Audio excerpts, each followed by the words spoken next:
Assalamualaikum warahmatullahi wabarakatuh. Halo sahabat guru belajar, perkenalkan saya Nazlatul Husna, calon guru penggerak angkatan 11 dari SD Islam Baitussalam 01 Kota Pekalongan. Nah, kali ini saya ingin memaparkan aksi nyata modul 1.1.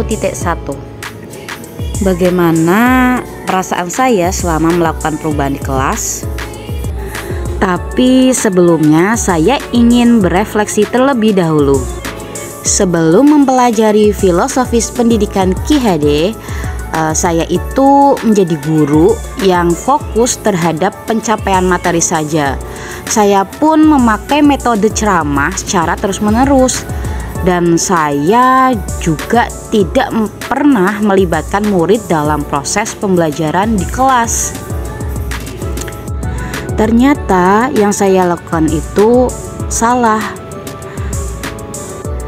Pendidikan itu menciptakan ruang murid untuk bertumbuh secara utuh, menuntun murid menjadi cakap mengatur hidupnya dengan tanpa terperintah oleh orang.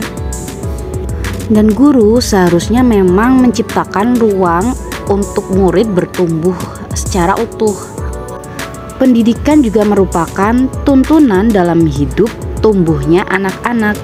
Anak-anak pun berhak mendapatkan kebahagiaan dalam proses pembelajaran di kelas. Nah, guru pun harus senantiasa melibatkan dan berpihak pada murid dalam proses pembelajaran di kelas. Mempelajari pendidikan Ki Hajar Dewantara ini membuat saya mendapat insight baru yang tentunya menjadikan saya berefleksi lagi terhadap proses pembelajaran saya di kelas. Saya pun berusaha menumbuhkan kemerdekaan dalam belajar, menciptakan suasana belajar yang berpihak, asyik, dan bermakna bagi murid, sehingga mereka pun merasakan ketagihan belajar yang sesungguhnya.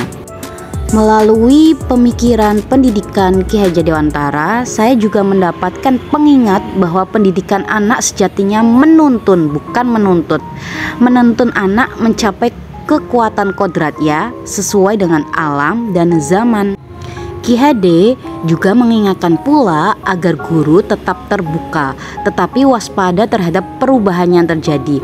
Artinya, guru harus mencari ide pembelajaran yang membawa dampak bagi murid. Lalu, gagasan yang tumbuh sepanjang proses perubahan saya di kelas adalah: yang pertama, mulai melibatkan murid dalam proses pembelajaran di kelas. 2. Melakukan pembelajaran diferensiasi. 3. Membuat gebrakan inovatif dan kreatif. Dan yang terakhir, membuat murid ketagihan belajar atau kasmaran dalam belajar. Lalu bagaimana proses saya menumbuhkan ide atau gagasan tersebut? Pertama, saya belajar bersama organisasi pendidikan. Saya tergabung menjadi penggerak komunitas guru belajar Nusantara dan Akademi Berbagi. Yang kedua, memanfaatkan sumber daya sekitar untuk belajar. Saya pun mencari cara untuk membangun kasmaran belajar melalui media yang interaktif dan sesuai dengan kebutuhan.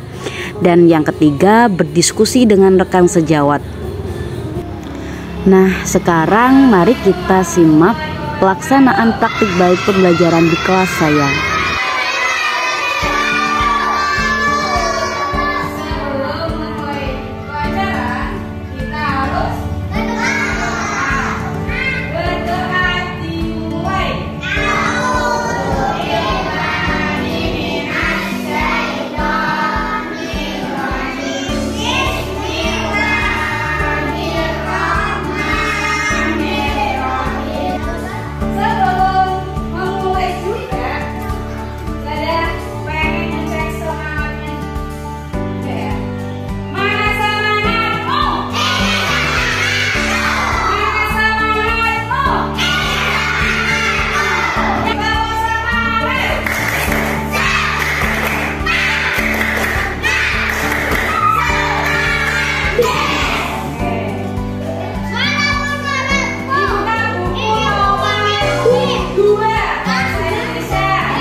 ada yang mau tanya?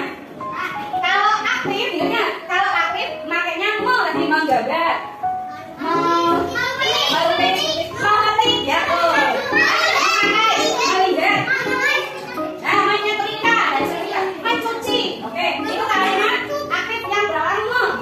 Kalau pasif, nah itu yang aktif. Kalau yang pasif yuk, apa yuk? Yang pasif. Coba yang pasif apa? Dani. Nah, yang di, ada di. Nah, jadi tadi.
Di pinggir 2, di tengah 1 ya.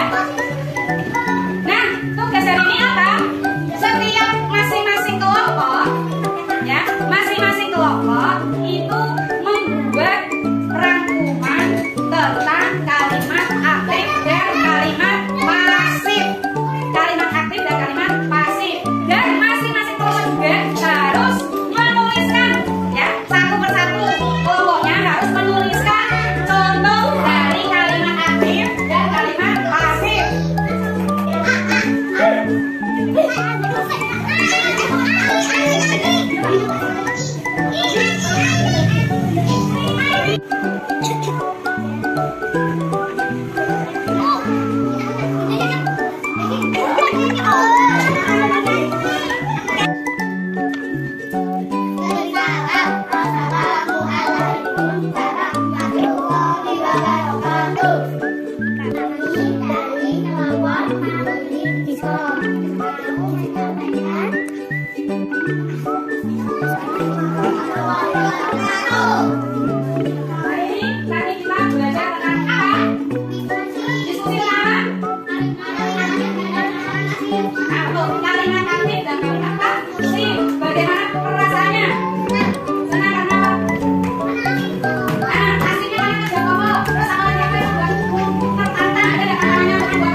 tangannya ditaruh di belakang.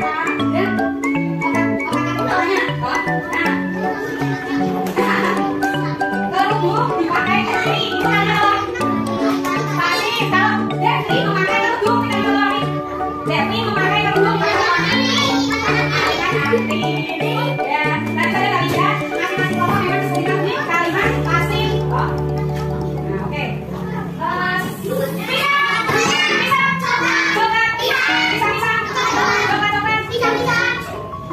Tadi kesimpulan hari ini kita belajar tentang kalimat aktif, kalimat yang subjeknya melakukan suatu pekerjaan. Tadi contohnya Devi memakai kerudung, sapi memakan rumput. Terus habis itu kalimat pasif, kalimat pasif itu apa? Kalimat yang subjeknya dikenai suatu pekerjaan. Devi di kerudung dipakai oleh Devi. Celana dipakai Jaka. Bunga dipetik Avera. Kita bedanya adalah kalau aktif itu kalau pasif itu di. Oke, kita sudahi pembelajaran hari ini dengan membaca doa mau buka. Oke, tangan ke atas, tangan ke samping, kulungan tegak, tangan ke depan, ingat berenang, duduk yang manis, siap berdoa. Tangan diputar, gulung-gulung, tangan digulung, olahraga kepada bunda, tangan kiri, atas belakang, siap berdoa. Apa dulu siap berdoa?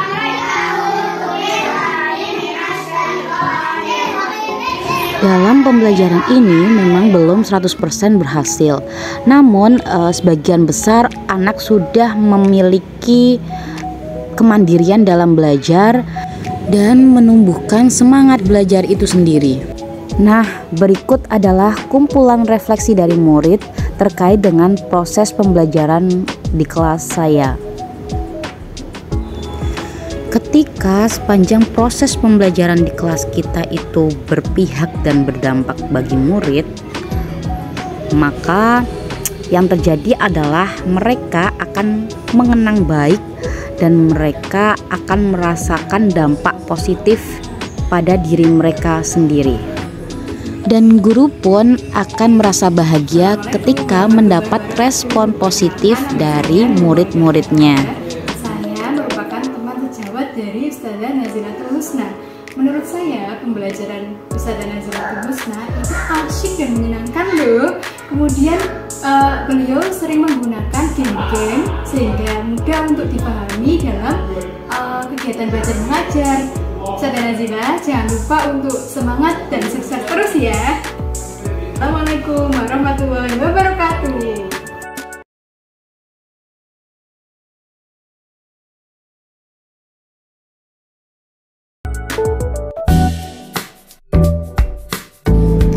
Terima kasih telah menonton video ini. Salam guru penggerak. Mari bergerak bersama untuk pendidikan yang lebih berdampak. Wassalamualaikum warahmatullahi wabarakatuh.